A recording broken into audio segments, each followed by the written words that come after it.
Hey everybody, and welcome back. And this time we're in Fortville, Indiana to check out a neat little store called the Retro Sync.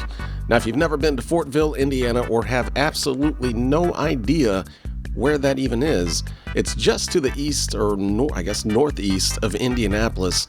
And this must be a fairly new little store because I've never even seen this pop up on any of our searches that we've done.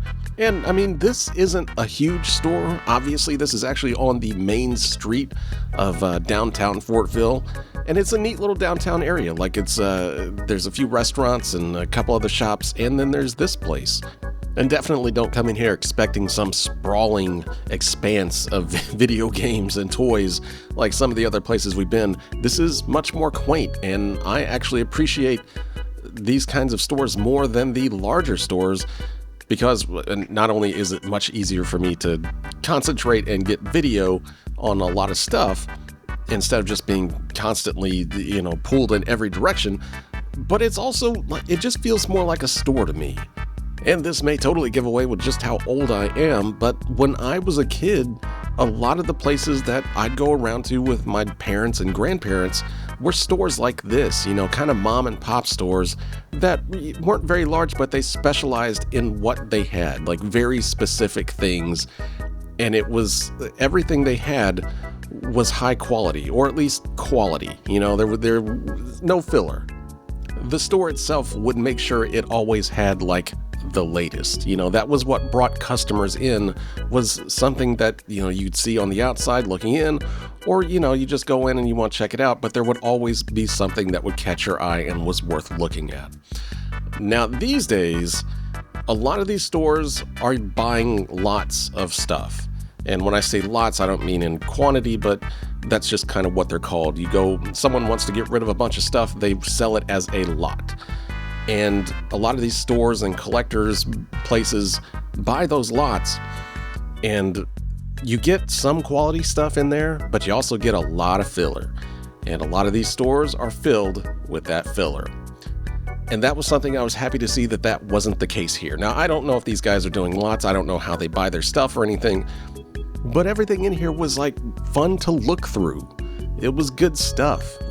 Like at the beginning, there was those re-release VHS tapes of some Shudder films, like Spookies and Tammy and the T-Rex or whatever. And that's neat. I hadn't actually seen those before. I didn't even know they re-released those on VHS.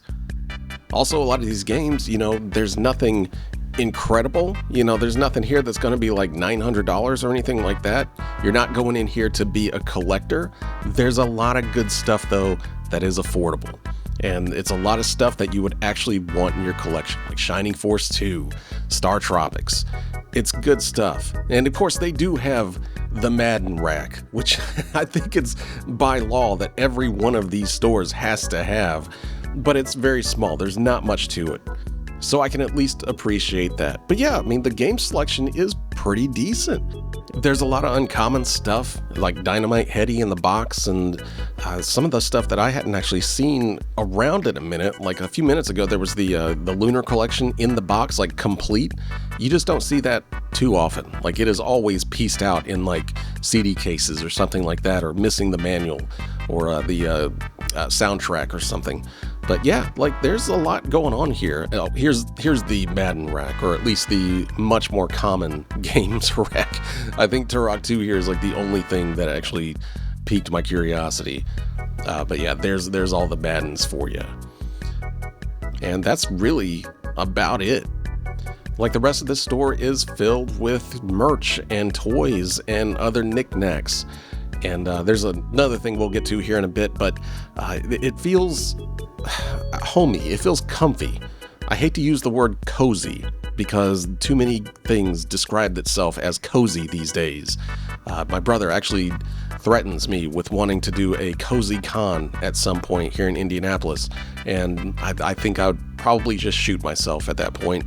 But yeah, that's really about the only way you could describe this place. It's a cozy little store, and you feel good coming in. Like, when we actually went in the first time, there was a family there that was just hanging out.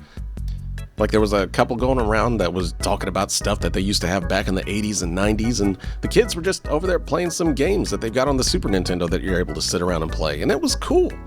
Like, that's nice. That is a nice thing to walk into.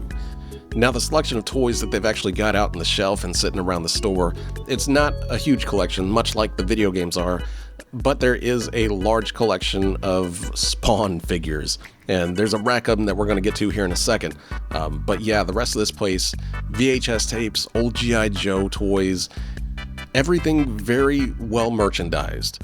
And that is another thing that I wish more stores these days would actually look into, instead of just throwing everything out into a pile and hoping for the best. Like, this actually displayed everything that was out here like it wanted you to look at it. And I can't tell you how big of a pet peeve it is, for me anyway, whenever I go into a store and it just looks like trash everywhere. There's no organization, there's nothing. That wasn't a problem here. Everything was out where you could see it. It was nice to look through. Loved it.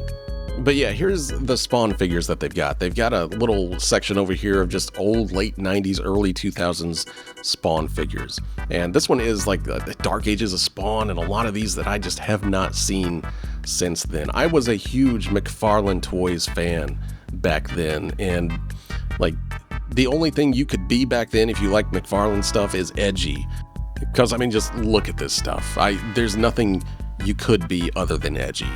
You know, with figures that were called things like the Desecrator and all the Dark Ages of Spawn and the Curse of Spawn. Like, it's just ridiculous, but I loved it. It was just a very particular time in my life, but goddamn if I didn't love every minute of it, especially with a lot of these figures that I still have to this day.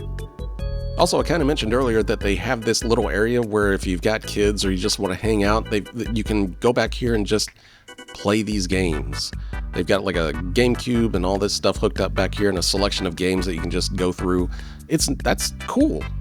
Like, you go to a lot of these places and they've got stuff hooked up for like tournament play, you know, or like Call of Duty or Street Fighter, stuff like that. And that's fine, but goddamn, it's just not very inviting for a lot of people, especially like if you go in and just want to hang out. You know, I just want to play some Mario Kart. I don't want to sit down and play a goddamn Call of Duty round with the sweatiest motherfucker that's ever existed. I don't give a shit about that, and I'd just leave if that happened. So yeah, I appreciate that they had that little section there, and it was neat. That's why I was talking about those kids earlier that were just playing. It was cool to come in and see that. But yeah, as you can see, RetroSync is a legit little store. I can't give it enough props for what it is. Like, everything that's in here is fun to look at, it's fun to look through, and it banks on a lot of nostalgia. And for a guy that literally runs a podcast and a YouTube channel based around nostalgia, I can definitely appreciate that. So if you're in, where is this? Fortville, Indiana. Check this place out. Like, we actually had lunch at a place just a couple doors down called like Main Street Cafe or Kitchen on Main Street or some shit. And it was really good. Fucking awesome meatball sandwich. And, you know, have some dinner, come over here, check out some games, play some Mario Kart, buy some shirts. I don't know. Like, it's worth coming and checking out. Like, definitely. Especially if you're in the Indianapolis area. But yeah, I think that's going to do it for us this time. Thanks for hanging out here in Fortville with us, and we'll check you out next time with another retro game and toy hunt.